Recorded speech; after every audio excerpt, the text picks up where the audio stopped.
It's time. We're back. The Wrestling Perspective podcast. Last week we were not on air because I don't know how to send a text. So that's my bad. My bad, as they say on the streets.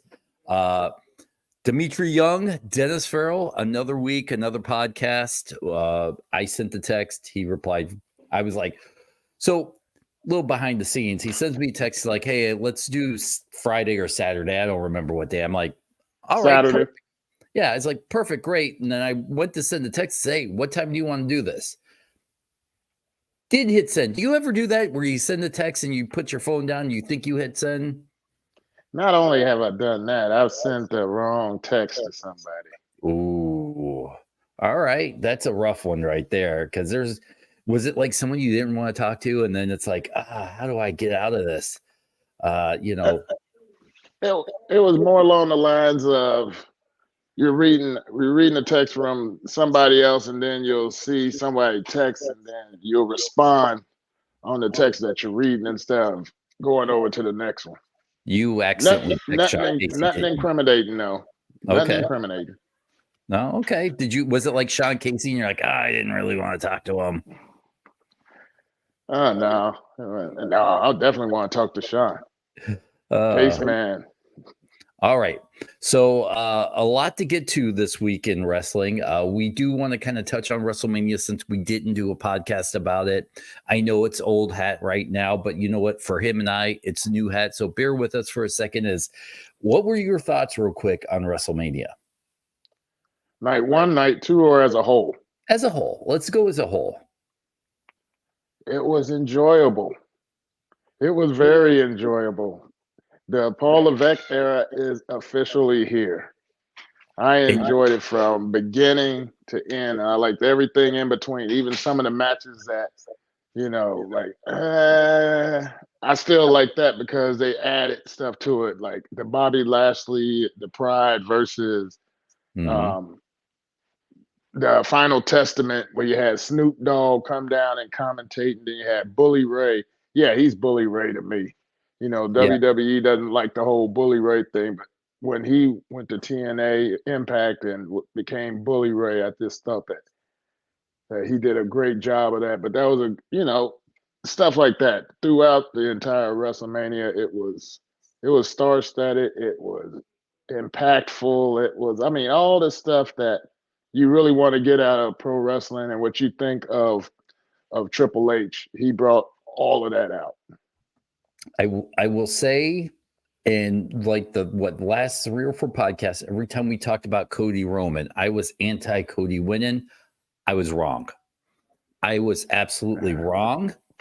I realized that in the middle of the match. The match was phenomenal. It blew me away. Even with a couple of the people popping in, Throwback says it was it's good. What's good? We're good so far. But I got to say, I've turned the corner on the Cody Rhodes thing. Now, I'm a little wary on where they go with the story. I'm very interested on where they're going with the Bloodline storyline.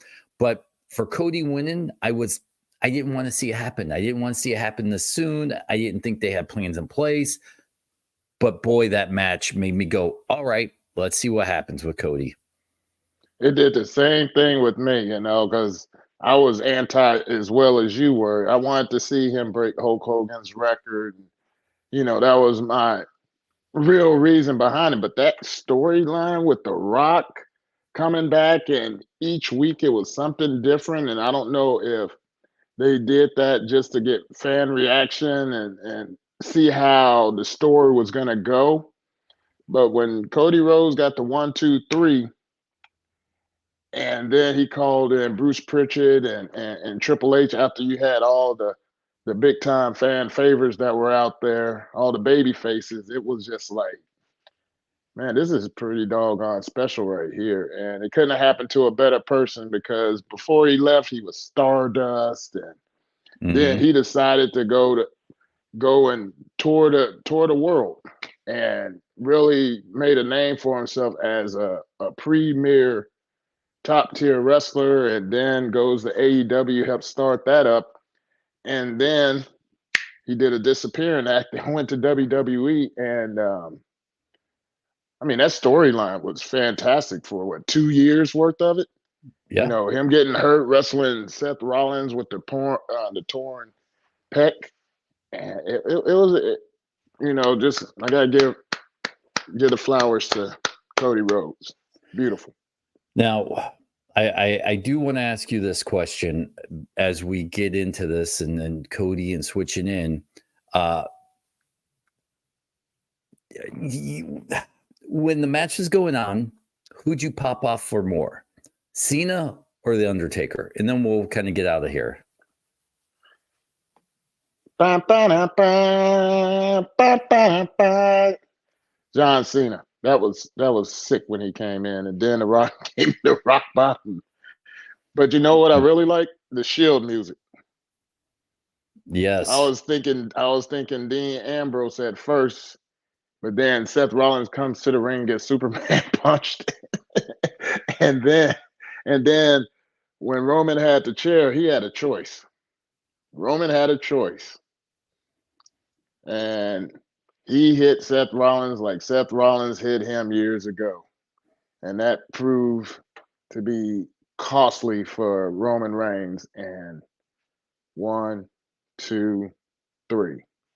I definitely like that too. And in old hat news, once again, let's move into the CM Punk video, which for wrestling fans, what's the most anticipated video that that wrestling nerds have been waiting for since Pamela Anderson sex tape. So, what did you see? Like everybody, and it's the weirdest thing on the internet, because if you're a CM Punk guy, you see it totally different than if you don't like CM Punk. And I've watched it a few times. I don't know if it's really the story that's been told from both sides, actually. I think there was some spinning up from either side. And after your reaction, I'm going to tell you why I think it was a good idea AEW released it. Well, I mean, I'm neutral here. So what I saw was a confrontation, and then it heated up, and it was pretty much what CM Punk said. Really, it was a shove and a little chokehold, and then Samoa Joe came, broke it up, and then he went towards Tony Khan, said something because there was no audio. We don't know, can't read lips, and it was done. So it was almost anticlimactic to me. I totally agree. And in your time in Major League Baseball, I'm going to ask you this. How many times have you seen something like that in a locker room? I mean, it probably happens more often than it actually gets leaked out, right? Oh my God, I've seen quite a few of them in my 13 years, and never seen the light of day. Never seen, nobody in the media knew what happened, or nobody from the other team. It never reached the media, never on television. But yeah, I've seen quite a few of them, and they get finished pretty much like that. So for you, because listen, I can call you an expert on this, being in what should have been a, I don't know, off limits or closed room, behind the scenes, not accessible to fans, not accessible to media. A fight breaks out, and then there's a difference between a fight breaking out and people staying quiet and nobody getting suspended. Because look, I don't know. I'm only assuming in your time in baseball, you've probably seen some fights where you go, that guy probably should be suspended for a day or 4 days or whatever they do. And they don't, because people are quiet. How different would the landscape be right now in wrestling if people kept quiet? If people kept quiet, a lot of things would be swept under the rug. Really, I mean, it became major when people made it major. To me, that wasn't anything major. It was a discussion. It was a disagreement. They tried to talk it out. They got into a little skirmish, and that's what that was. That was a skirmish. Mm-hmm. Nothing really escalated from there. They separated them. CM Punk wound up doing his match, and gone. And and and I know that you said that you wanted to talk about the reason why they did bring that up, and I thought it was quite funny because I was expecting a lot more when they decided they was going to air it. And I know that for some sense they're using that for storyline purposes, which, I mean, if it's your footage, you can do what you want. And that could be quite interesting how this works itself out, especially between the Young Bucks and FTR, because FTR are real good friends with CM Punk, as we know the Young Bucks would wipe their ass with him if they had a chance. Oh, nice. I will say this from this point of view. I'm neutral too, right? I know Lars was best friends with Punk, and I came to know Punk a little bit through Lars. I'm neutral. I don't know if one side's better than the other, but I will say this: for Tony to release this, it's out now. Nobody can talk about it. You're not going to hear these interviews from people trying to figure out what happened, poking and prodding. It's done now. You release a video, we talk about it for 4 days. It's done and gone. You can't see. I can't see any more wrestlers being interviewed about this because we saw it with our own eyes. I think Tony was smart where, and I don't know if it was intended or not, but I feel like he cut the head off the snake. Like, all right, you know what? No more of these interviews. Done. It's out there. Good, bad, indifferent. There it is. Yeah, pretty much. I mean, they're not talking about it anymore. No, I mean, we are, but we're late. So yeah, we're about a week late thanks to you. I'm sorry. Listen, if Tex had audio, we would have fixed that problem. But and I guess they do. Either way, I'm glad the tape is out now. I will say this now, and this is a question for you. Punk's run so far, AEW versus WWE, what's better? Minus him being injured, but he was injured in both promotions there for a while anyways. Well, obviously his run in AEW up to the point where they had the all-out stuff with the Elite, and then with Jack Perry. Before then, I thought he had a sensational run because he was getting that push from Tony Khan, because that was Tony Khan's original guy that he wanted, and he got him. And I mean, he did all he could with him. However, WWE know how to do people right for the most part, and everything that happened in WrestleMania night 2, oh God, Drew McIntyre winning, and then him going over there just kind of rubbing it in CM Punk's face and crawling on the table and then standing up, and then CM Punk just swept his feet from under him and then start beating him with that doggone sling that he had on, and then here come Damian Priest's music. Boy, and Damian with that briefcase and it went flying. I was like, I don't know if he'll see that briefcase again. I thought it went out into the crowd. He knocked the stank out of him. That might have been, and I will tell you something. Up until that moment, WWE did a pretty good job of making me feel happy for Drew McIntyre. He won it. He's in the ring. He's crying. They built this great moment up, and I'm just like, you know what? Good for Drew. Like, I'm not a massive Drew guy. I think Drew's a good wrestler. I don't know if I'd have been happy if he won or didn't win. I didn't really care. But he's in the ring, and I'm going, hey, good for the guy. You can really feel the moment. Then he goes over and starts, taunting CM Punk a little bit. Hold on. Let's not forget that he went over there and he presented the belt to his wife. Yes. And they took some pictures real quick. And that should have been a telltale sign right there that something bad is about to happen, because that's not Drew McIntyre's character to do what he did, really. So him taking a picture is like, all right, this is my one time up with the belt. Ching! And then he went over there and just kind of just rubbed it in CM Punk's face, and well, CM Punk got the last laugh. Well, we did get a quick question here. The question is, from Throwback 987. The question I have is, which run AEW WWE has a major impact with just reaching in runs, etc. I don't know. I'll tell you what, WWE just does it right. And we're going to bring this up here in a second with something they just started doing with their production. Happened in Detroit with Kevin Owens, where he cuts the promo and they follow him out to the ring. And with just this past week, when they did it with who's the Intercontinental Champion? I'm blanking real quick. Are you talking about Sami Zayn? Yes, the Sami Zayn walking into the arena, the camera following, he's high-fiving the fans. Now, I want them to limit that because that feels special, right? That feels like something that I absolutely, the tracking is what they call it, the production tracking in wrestling right now. Love it. I love that WWE is adding this in. I don't want to see it every week.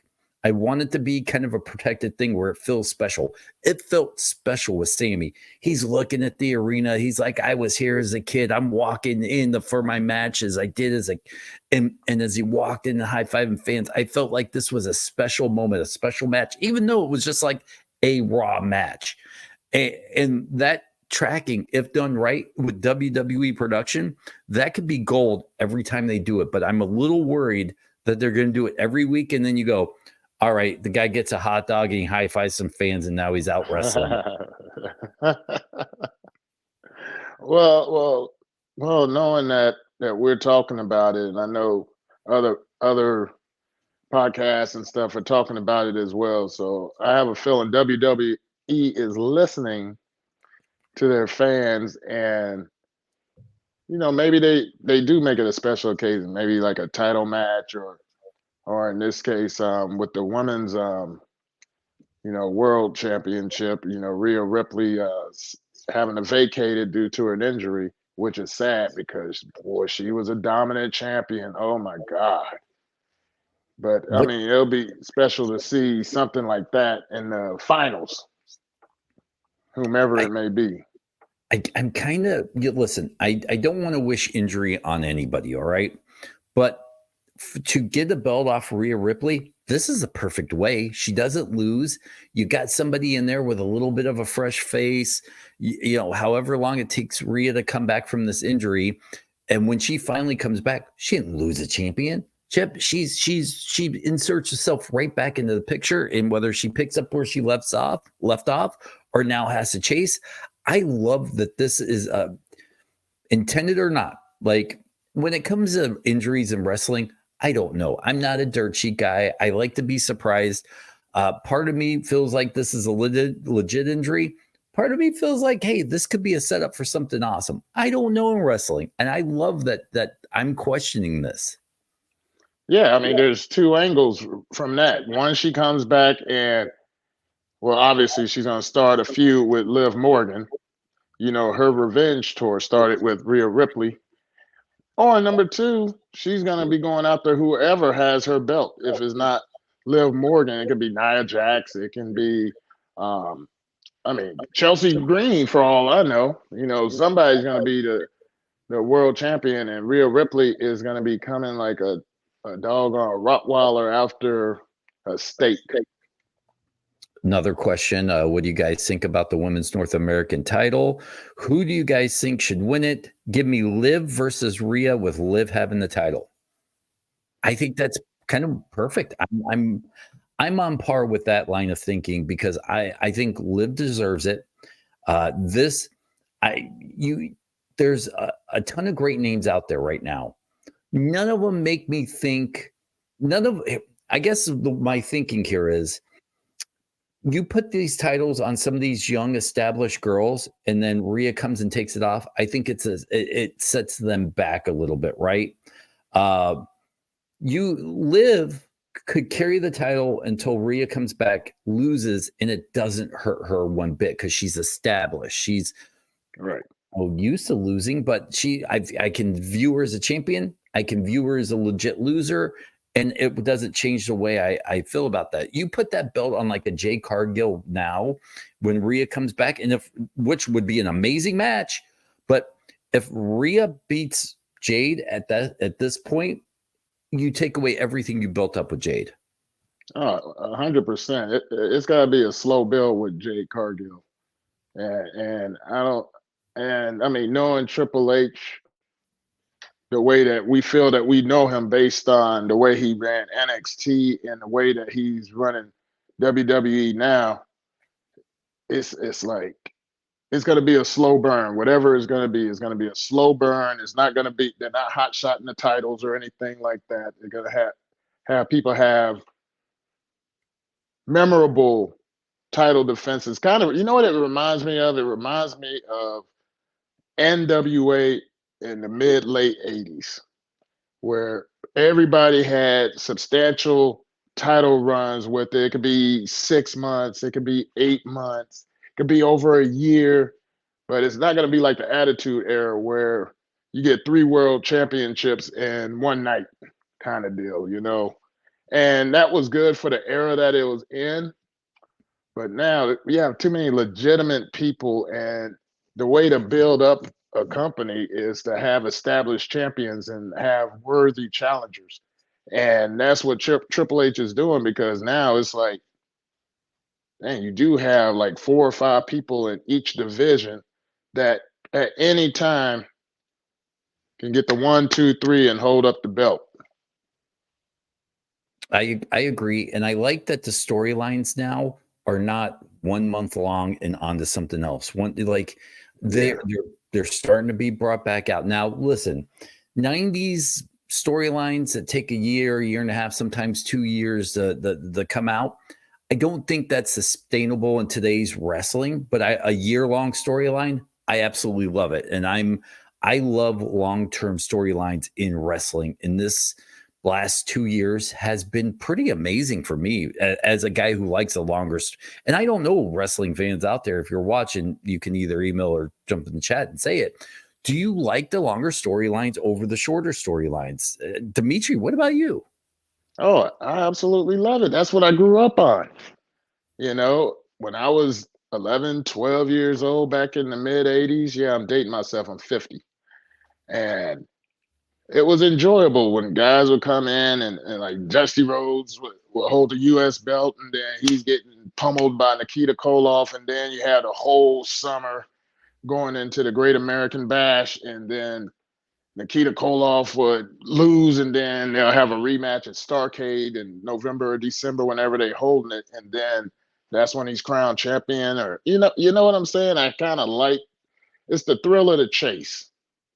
I put it that way. You know, you see the guy that's constantly trying to get him, and the champion to somehow come out victorious, especially if it's a heel champion. The heel champion always finds a way out of it, whether it's a DQ, count out, you know, a dusty finish, whatever it may be. When that guy finally gets the belt, it is well worth it. I agree. I'd like to see even back in the day with wrestling, where they had when Macho Man was in an A storyline with Hulk Hogan, he always had like a B and a C mini storyline that kind of kept you interesting and diverged off a little bit. And sometimes you see that. You definitely saw that with the Bloodline over the past year and a half with a couple A, B, and C storylines. And I like that kind of stuff too, where it's not just Bloodline versus Sammy, but then Sammy doing this and this guy doing it, and then it weaves together at the end. I miss that in wrestling, and I got a little bit of that with the Bloodline and what they're doing now. Oh, which feels like a Civil War kind of thing coming on. I didn't even see that coming. In all honesty, no. I thought you'd see The Rock and Roman go at it. I didn't even put 2 and 2 together and think someone's going to split sides. Oh my gosh. Say what you will about WWE. I know if you're an AEW lover, WWE's dying and their storylines are stupid, but this Bloodline storyline for the last 2 years has been amazing. And they've recovered 3 or 4 different times when it was dead in the water. They turned Sami Zayn into a main eventer. They've elevated anyone who's been a part of the storyline. Cody Rhodes finishing the story. I don't know if I would have cared as much if it was him trying to finish it against any other storyline right now. If it was him trying to finish his story against Rollins, I wouldn't have cared this much. No, I mean, you're right, because the bloodline story in itself, watching Roman Reigns, who once upon a time, people couldn't stand him because he was being forced down our throats.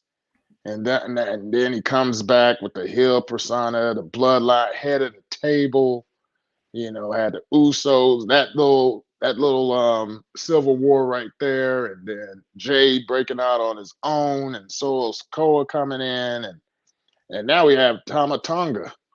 Oh. At first I thought it was Jay at first, and then I had to look back. I was, oh crap. And we talked about that already, that he should go with the OC. And I was like, I don't know. And, him being, Haku's son and being part of it, because Rock considers Haku family. And now they're talking about Jacob Fatu being signed to WWE. That is a monster. I've watched him as the MLW heavyweight champion, part of Contra, and that stable in MLW, and seeing what this guy's really about. And they talk about his past. It was like, man, there have been many people that had to go to jail and stuff. Who gives a rat's ass? He's rehabilitated. He's been dominating wherever he's been for the last umpteen years.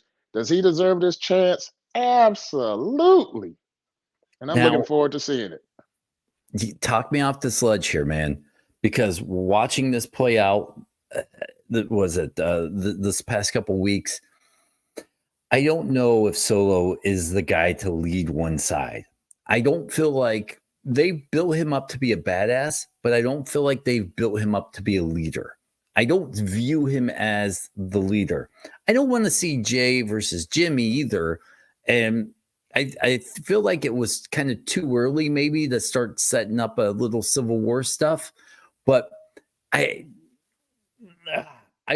might have held off until you knew you had The Rock, you knew you had Roman, and start setting it up, and then have them just kind of pop in and out as the two factions start bumping into each other.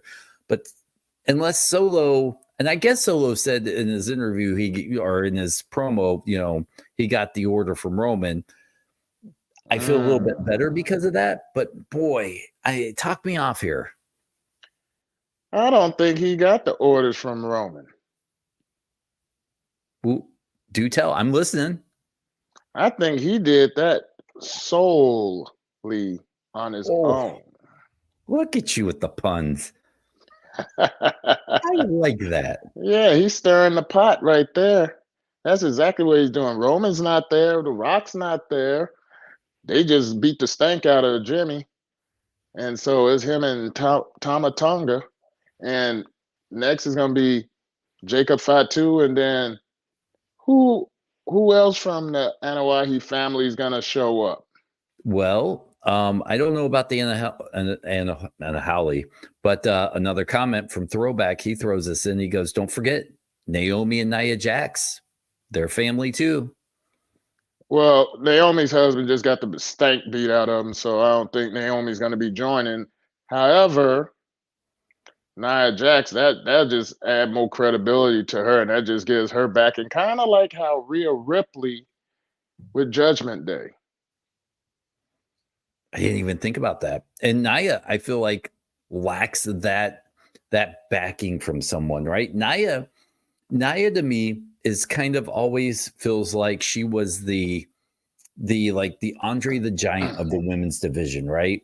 But yet they never gave her those Andre the Giant moments. And I don't know, I get sure she's kind of screwing things up for herself wrestling wise, but I think being protected and you put herself around a bunch of guys that know how to wrestle, or people, I feel like she could get better, where I don't think WWE has put her in a position in the past to be that person.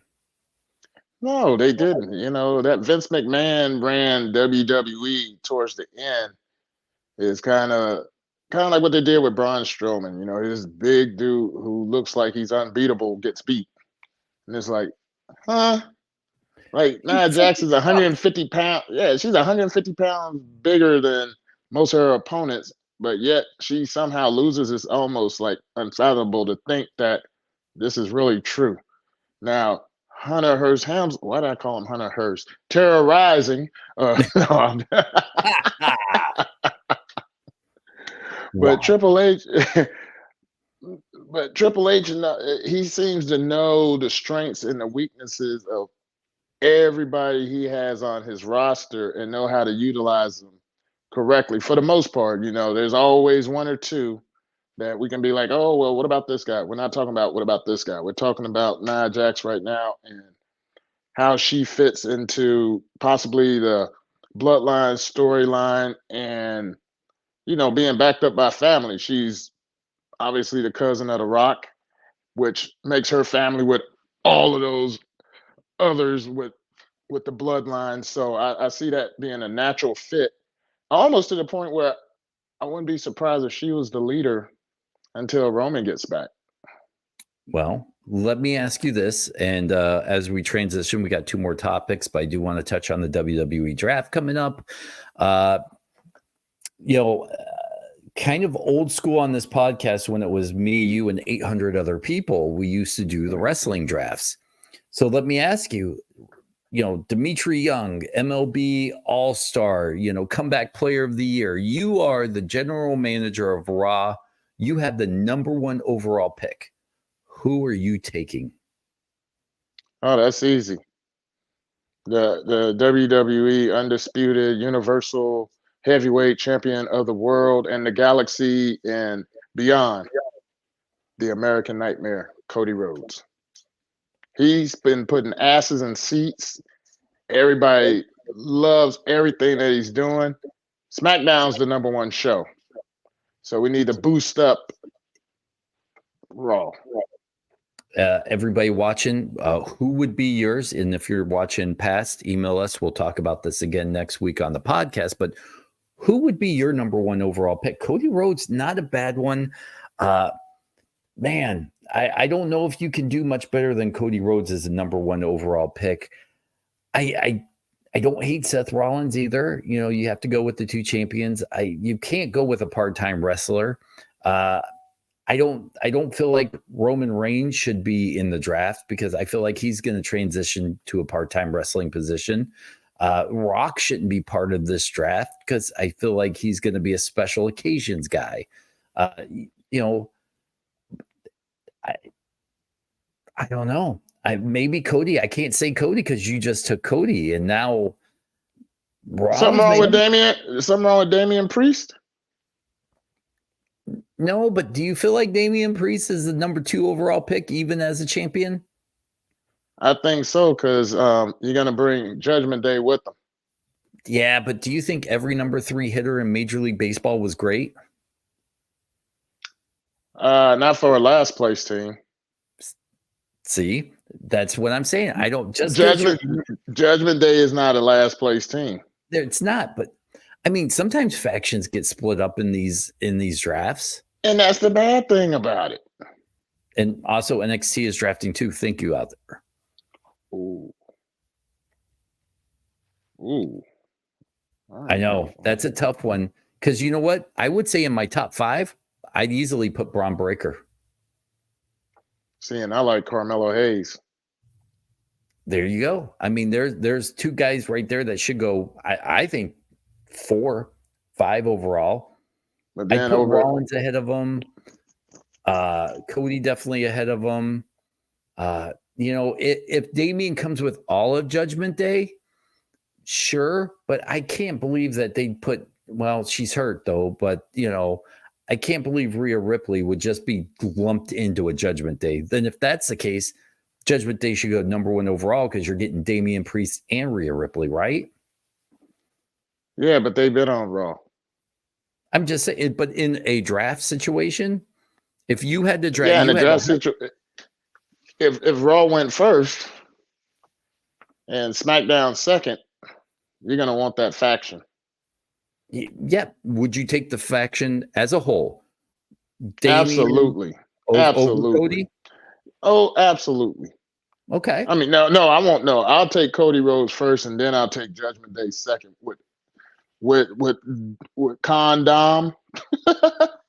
I absolutely love him, man. God dang! As soon as he has a mic in his hand, he's about to speak. The roar of boos is just incredible, and It, that means he's doing his job. it reminds me of Vicky Guerrero when she was at the height of her, excuse me. I don't know which boos are louder. And when you can get it to that level, you're doing something right. And I always said Vicky Guerrero never got the roses she deserved for You're right about that. being what she was on TV. And she was married to Eddie. She wasn't a wrestling personality. She just kind of happened into it. And the way that she pulled it off and made that hers, phenomenal. And the way Dom's doing it is even better. I don't know whose gets the loudest boos. And to me, those might be the top two in the last 20 years with just the constant reaction every single time. Oh man, people just have so much disdain for Dom. It is just unbelievable. But you know what? Number 3 would be Gunther. All right. See, too many good names. I can't wait to see how this goes because I'm actually for the first time in years. I'm normally anti a draft because I always thought it was hokey and dumb. And then some people got drafted and some people stayed on the show. And then when some people, would be drafted way lower and higher, it was just never made sense to me. So I'm hoping, and I've pitched this to PD in the past. And hopefully one day it works. But I felt like they needed to treat it like the NFL draft. Have the ticker at the bottom with the names. You go back and you see all the GMs with the war rooms on the phone, making phone calls, trying to figure things out, and give me a real NFL draft vibe. I honestly think the WWE draft should be its own separate show, done like the NFL, draft. It does it like that. I totally agree. I've seen the MLB draft, the NBA draft, the NHL draft, the NFL draft, and all of them are a special day. There's special day. There's no, we're going to pick some people and then we're going to have a wrestling match and decide. I think that was just Vince McMahon trying to be different. Let's see how Triple H does the draft. I hope he does it more like a sports theme draft where it'll be a special show in itself and not necessarily be a part of Raw or SmackDown. It'll be like maybe a special Wednesday going up against AEW. Why not? Why don't we just keep the battle going between the two and have a draft night on Wednesday? Boy, the drama wouldn't it be kind of cool to watch the drama as you see, like, the top 2 picks kind of sitting at tables in suits with like family members, and they get called and they're shaking hands and they walk out and they hand them a Raw hat and they put it on and come. I think that would be kind of awesome. I think it would be too. And then of course it's wrestling, so there's gonna be a little bit of this trumpy going on and stuff. And it'll make everything a lot more interesting. Why not? And if you did it every year, you could have stats like this is his 3rd year being drafted in the top 5, stuff like that, where you keep track of where the guy gets drafted every year and be like, he actually slipped. He went from number 3 to number 12 this year. Is he losing a step? You got so many cool things you could do with that. Oh yeah. And you have Mr. Irrelevant, the last guy picked. Oh my God. I did once again, great pull, because I didn't even think of that. That would have been great. Yes. The storylines would be phenomenal. As we wrap this up, I know we're getting close to the end of the podcast. Let's talk about the Motor City Machine Guns. The rumors out there right now is they're signing with AEW. Going from TNA, and listen, Saban's a really good friend of mine. I've not reached out to him. I'm going to wait till it's like official before. I don't want to be like, hey, I heard the rumors. What do you? Because I already did that once when his contract was up. I'm like, you'll have more time to have beer with me, and he's like, yeah. But and you probably have that, right? When were you were a free agent, right? Yeah, briefly. So like the second you become a free agent, then you have all these people texting you like, "Hey buddy, how are you? Where do you think you're going to end up?" And you know what they're doing. Oh yeah, they want to get the scoop. Mm-hmm. They want to know, what are you thinking? Where are you thinking about going? Where are you feeling? And for them, I mean, Jesus, we keep talking about flowers and stuff. This is one of the most decorated teams ever in Impact TNA history. And do they deserve to get on the big stage? Absolutely. You know, what they've done in the wrestling business for as long as they've been in, they need a new challenge. And AEW need tag teams. You know, for a place that used to be littered with tag teams, it's like we get the same two or three tag teams now. We have FTR, we have the Young Bucks, and then we always get a mixture of somebody and somebody else, as opposed to having established tag teams. So it's good to have an established tag team. Hopefully they come in and wreck shop right after either FTR or the Young Bucks win the championships. They come in and boom, boom, and establish themselves. Now, I will say this, and I hope somebody out there will clip this and send it to Saban. I could easily do it, but it's just cooler if someone's like, "Look what Dennis said about you." I think it's a mistake for them. Financially, I guarantee this contract is probably twice as big, if not bigger, than what TNA can offer them. I will say at this stage in their career, going for the money is a smart bet. But me as a fan, me as a Chris Saban, a friend of his, I will say this: I don't like it for them. I feel like TNA is losing, a guy in Saban who is also a producer in the backstage. I'm neutral on Shelly. I'm not a Shelly guy. Shelly's kind of been dickish to me in the past, so I'm okay with saying that. So I'm going to take Shelly and push him aside. Saban is the guy I feel like is the bigger loss for Impact and TNA. Going to a bigger stage, and in a company where I don't know if all the rumors are true on how the backstage is run or if it's a mess. I don't know any of that stuff. I like Tony. He's a good guy. He's always returned my texts and treated me well. I will say this. I feel like them going to AEW now, they will be overshadowed. I don't know if they'll be used right. And, there's so many other great tag teams where you go from name those tag teams there. Young Bucks, FTR. There's okay, two right. I said those two. You did say those two already. Private Party. Private. I think they're they younger need a couple more and years. up and coming. What about Scissor Me? The Acclaim, they're the trios champion right now with I feel like the Acclaim a little bit higher right now. I'd put them. I like them though. The Guns, they're okay. I'm just saying it's a great tag team division. They can spread their knowledge, but I think in the grand scheme of things, you go from big fish in a small sea in TNA to big fish in a massive ocean.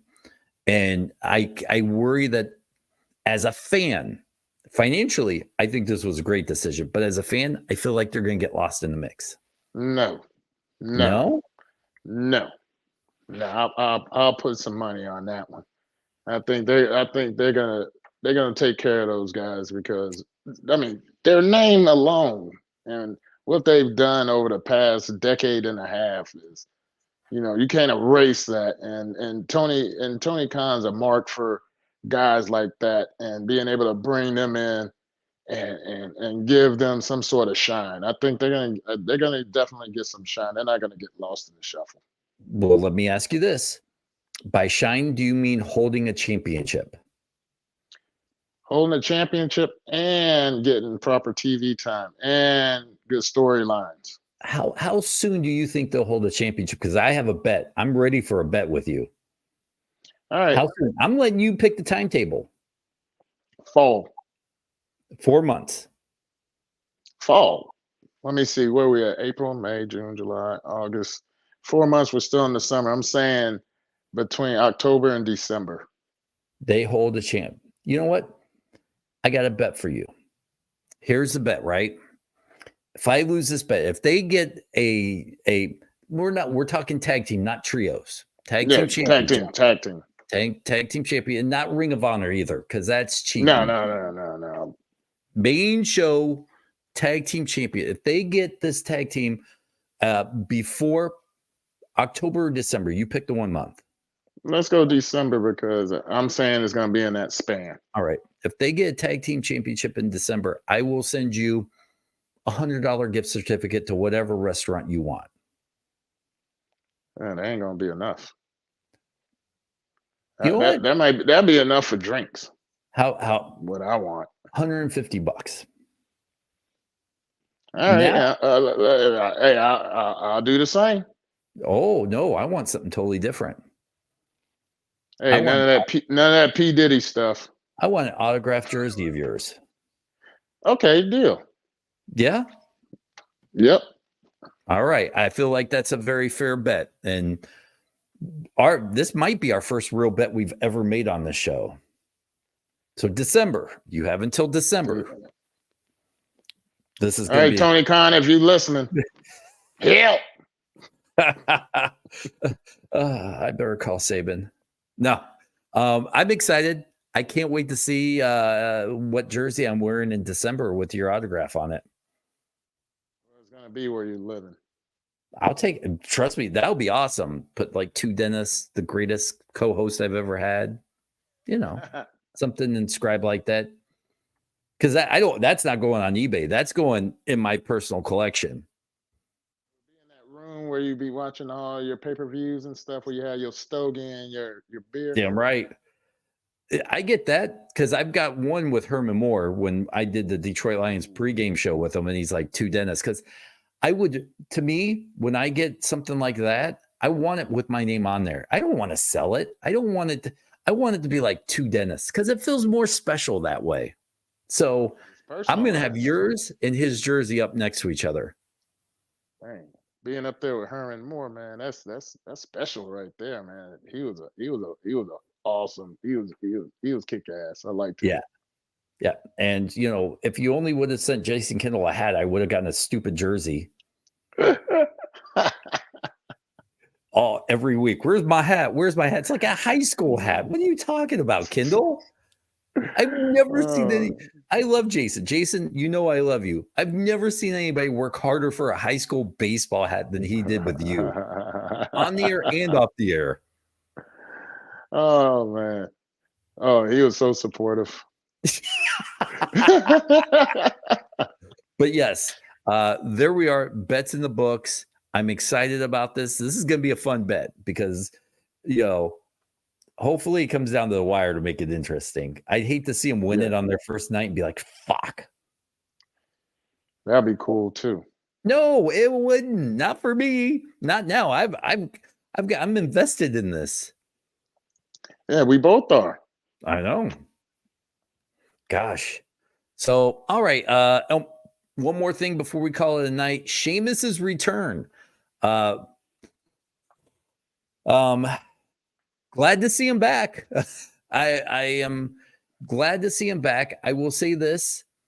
I like Sheamus no matter what condition he is in. This dude is a beast. And you know what? When you come back from an injury, sometimes you don't look 100%. Give him 3 months, get some ring rust on to get back into shape. I think he'll look good and probably quicker than that. Oh, definitely. You know, when you're injured, a lot of times you're not allowed to be mobile at all. You just have to sit there and wear it until you're able to start moving around and stuff again. So, you know, he's gonna boost up his cardio, especially doing all that stuff he does in the ring, man. You just can't help but to get back in the ring shape and stuff. So he's gonna be chiseled in about 2 months. Get that summer bod ready. I agree. And there's no worries. He's getting older. You come back from an injury that shelved him for what, almost a year, if not,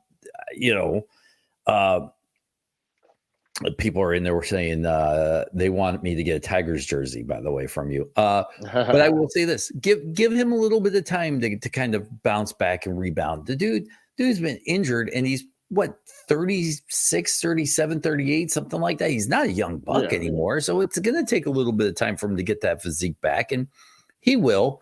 And I'm not a big fan of body shaming, anyways. I went from being a big guy to a skinny guy. You went from being a big guy to a skinny guy. I think that was one of the first things that really kind of brought us together was when you were on the cover of Diabetes magazine. Yeah. Was that it? I reached out and was like, dude, big fan. I think we were Facebook friends. I don't know if we've chatted much before that. And I was like, hey, I even took a picture. I think it pops up once every 5 years of it's our anniversary. And I think that was kind of the one thing that started you and I kind of becoming friendly. And then we started talking about wrestling. And then here we are now. And so I will say this, you were a bigger guy in your playing career. You probably heard everybody poking fun at you at times. I mean, it's not they used to do articles. Like if I was to go back and be like, hey, you see how I got fat shamed right here? And I mean, the reporters just used to just go in like it was funny. I was like, man, if I would have backslapped the shit out of you, there go a lawsuit. But nowadays, you can't do any of that stuff, which it didn't bother me anyway because they didn't make a difference whether I get a hit or not. It was a matter if I got a hit or not. I will say, it brought a smile to my face. It was, I don't know, 2-3 days ago. I'm playing around on TikTok, right? And scrolling up the videos, and there's an algorithm. And there's a great interview of you where you're basically like, nobody cares to watch Barry Bonds that bum.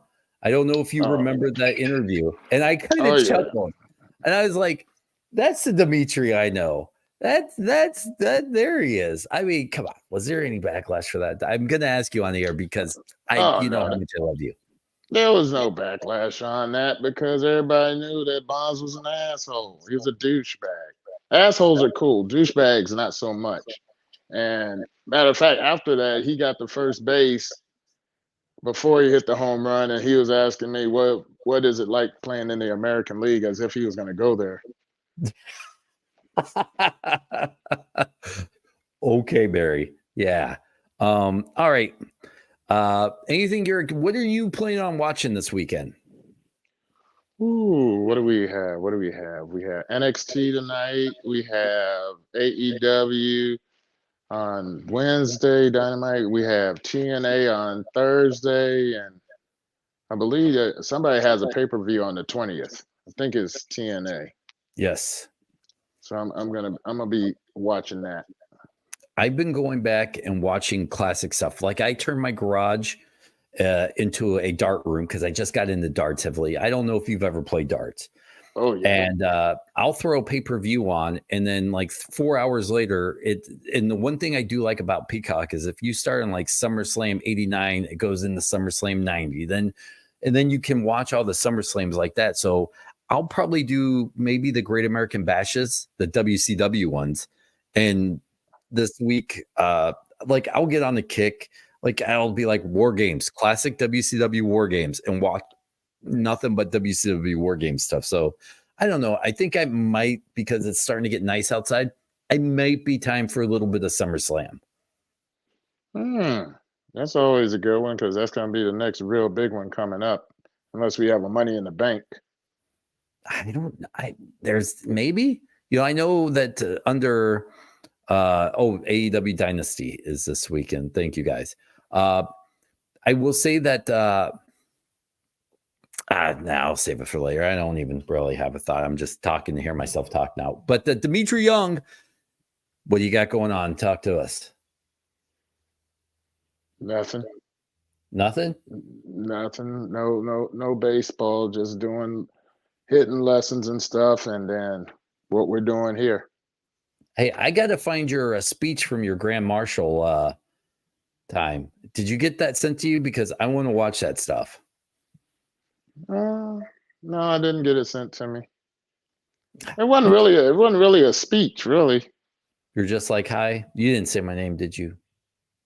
I mentioned it when I did a couple of interviews because they asked, "What are you doing these days?" And I said, I'm doing a I wrestling gotta find that. podcast with Dennis Farrell, and we talk about professional wrestling. I was a big wrestling fan, and blah blah blah, and then also coaching baseball with kids and Clubhouse 805 with Royce Clayton and the Weaver brothers, Jeff and Jared and Mike Leverthal. We have a facility right by Oaks Christian High School in Westlake, which is about 20 minutes away, where we're just sick and tired of all these freaking hitting gurus, pitching gurus who never played the game, but yet they're teaching and teaching the wrong way because they're doing it for money. And number two, because they're doing it for money, they don't really care about the health and the growth of a ball player, and they don't care about the development or anything like that. They care about that almighty dollar. So we collectively got together and have a facility where we'll just roam around, let kids come in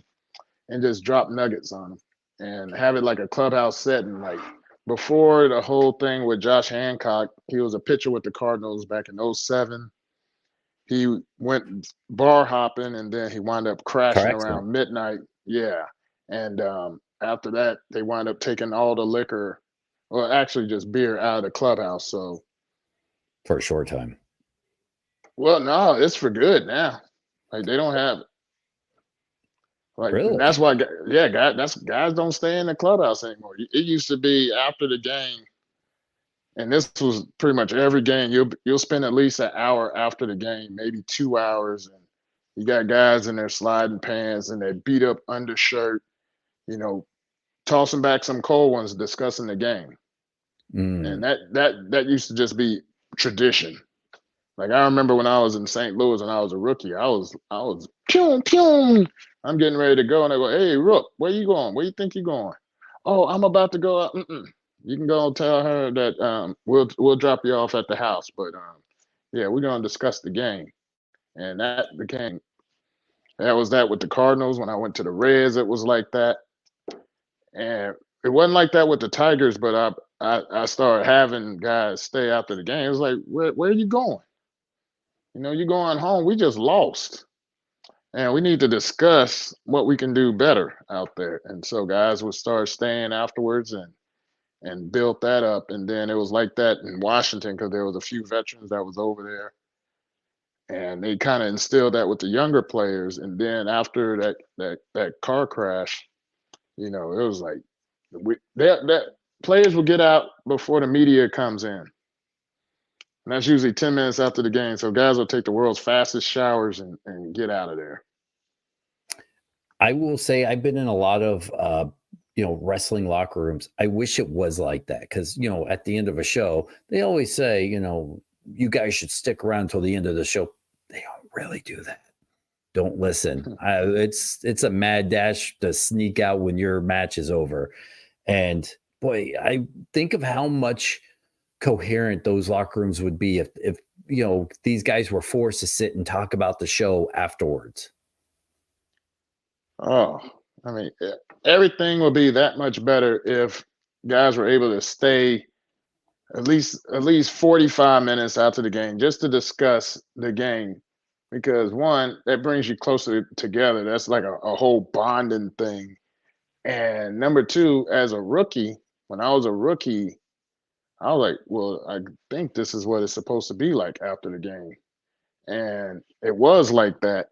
And knowing that it was like that from the history of the game, you just think back in the 30s, the 40s, the 50s, the 60s, the 70s.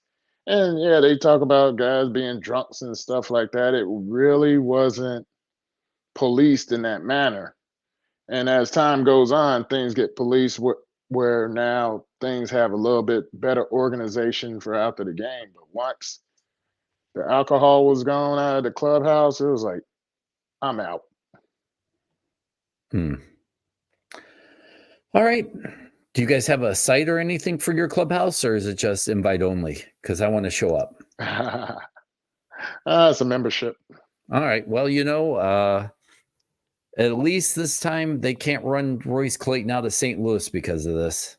So Royce Clayton is the one guy I've always felt bad about because he had a great major league career, goes to to take over Ozzie Smith's job, does a good job too. He was not a bad shortstop for the Cardinals, but yet got ran right out of the town because he wasn't Ozzie Smith. And I always felt if you ever have that conversation with him, tell him there's one guy from St. Louis that knows it's bullshit and always had his back. Well, Royce played for 8 different teams after that, right? PTSD. Yeah, and he's actually my nephew's head coach at Oaks Christian High School. I coached with him for 3 years. Yeah. Did he replace Ozzie Smith there too? Ozzie Smith was never here. Oh, and Royce been at Oaks, let me see, about 8 years now. All right. I'm glad to see that he got out from under his shadow. But just to always tell him, there's one guy that knows it's bullshit. I got his back. All right. Wrestling Perspective. We'll see you next week, guys. We can't wait to talk to you again. Dmitri, I missed you, my friend. Miss you as well. Next time, push that send button. Yes, sir. All right, guys. Thank you. We'll see you again next week. Johnny, come by quicker and we'll get your comments online. Thank you, guys. Remember, watch us on Fightful. You can watch us here. Like, subscribe, email the show, Wrestling Perspective Podcast at gmail.com. We'll make sure your questions get answered. We got to do a question. The emails are starting to back up. So we'll do an email show, maybe even next week. I don't know. Who knows? So thank you, guys. We'll talk to you all later. Have a good one, guys. Peace.